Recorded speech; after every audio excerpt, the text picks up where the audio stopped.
আসসালামু আলাইকুম। আমি শারমিন কুইক কিচেন থেকে আপনাদের অনেক অনেক স্বাগত এবং শুভেচ্ছা জানাচ্ছি। আমি আজকে একটি শাকের রেসিপি দেখাবো, লাউ শাকের রেসিপি। এখানে আমি লাউ পাতাগুলো ভালো করে ধুয়ে পরিষ্কার করে কুচি করে নিচ্ছি। মিহি কুচি করে নিতে হবে।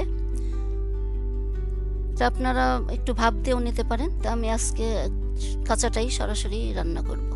এরকম কুচি করে নিয়েছি। এখন লাগবে মাছ।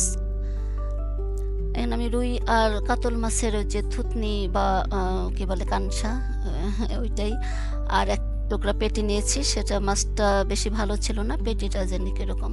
এগুলা কিন্তু একটু রান্না করলে তিতা তিতা লাগে, তাই আমি ভাবলাম যে শাক দিয়ে রান্না করি।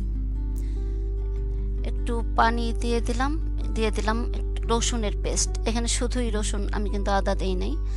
সামান্য একটু হলুদের গুঁড়া, সামান্য একটু লবণ দিয়ে পানি দিয়ে চুলাটা জ্বালিয়ে দেব। রসুনের পেস্ট দিলে কি হয়, মাছের যে একটা গন্ধ থাকে সেটা থাকে না, চলে যায়। সেজন্যই রসুনের পেস্ট দিলাম। মাছের পানিটা কিন্তু ফেলে দিতে হবে সেদ্ধ হওয়ার পর, পানিটা রাখবো না। সেদ্ধ হয়ে গেছে, এখন আমি কাটা বেছে নেব।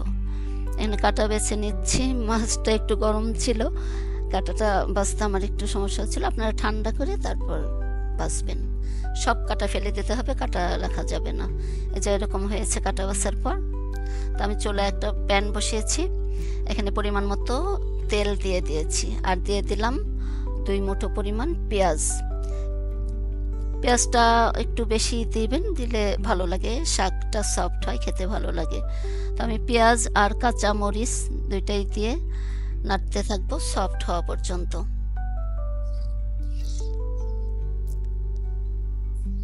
সফট হয়ে এসেছে, এখন আমি দিয়ে দিব এখানে 1 চা চামচ পরিমাণ আদা রসুনের পেস্ট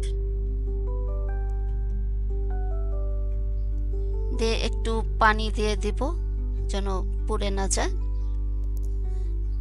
এখন বাকি মশলাগুলো দিব। এখানে 1 চামচের একটু কম দিয়েছি মরিচের গুঁড়া, হাফ চামচ হলুদের গুঁড়া আর হাফ চামচ জিরার গুঁড়া। মশলাটা ভালো করে মেশাতে হবে। দিয়ে দিলাম পরিমাণ মতো লবণ।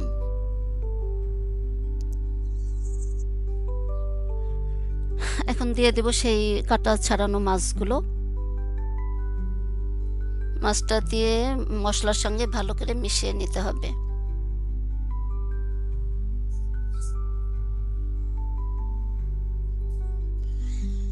এই শাকটা কিন্তু খেতে অনেক ভালো লাগে, আপনারা বাসায় রান্না করে খাবেন।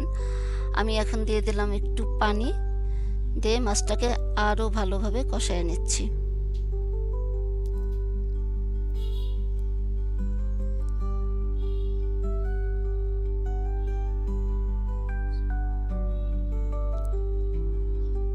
মশলা কষানো হয়ে গেছে, এখন দিয়ে দিলাম শাক কুচিগুলো। আমি আবারও বলছি, আপনারা কিন্তু শাকটা চাইলে একটু ভাপায় নিতে পারেন।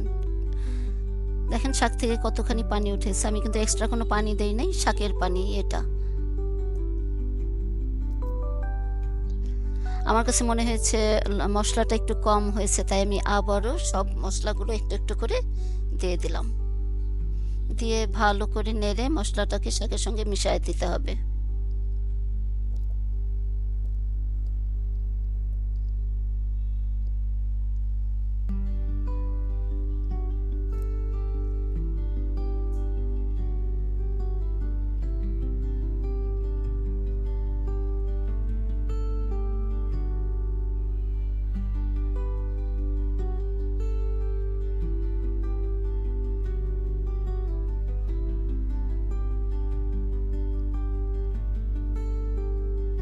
একটু একটু পানি আছে, পানিটাকে শুকায় নিতে হবে।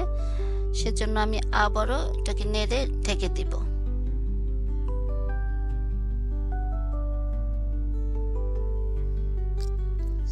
হয়ে গেছে শাকটা আমার মোটামুটি। এখন দিয়ে দিব, আমি একটু চামচ দিয়ে নেড়ে সফট করছিলাম, কারণ লাউ পাতা তো একটু সফট হতে সময় লাগে, আর যেহেতু আমি কাঁচা পাতাগুলাই দিয়েছি সেজন্য একটু সফট হতে সময় লেগেছে। তো এখানে আমি টালা জিরার গুঁড়া দিয়ে দেব সামান্য পরিমাণ, দিয়ে ছিটিয়ে শাকের সঙ্গে ভালোভাবে মিশিয়ে দেব।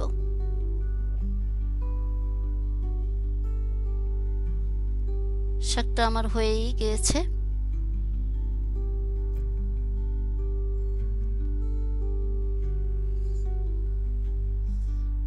এই হয়ে গেল আমার লাউ শাকে মাছের ঝুরি।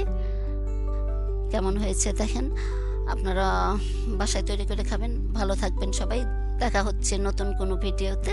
সে পর্যন্ত সবাই ভালো থাকবেন। আসসালামু আলাইকুম, আল্লাহ হাফেজ।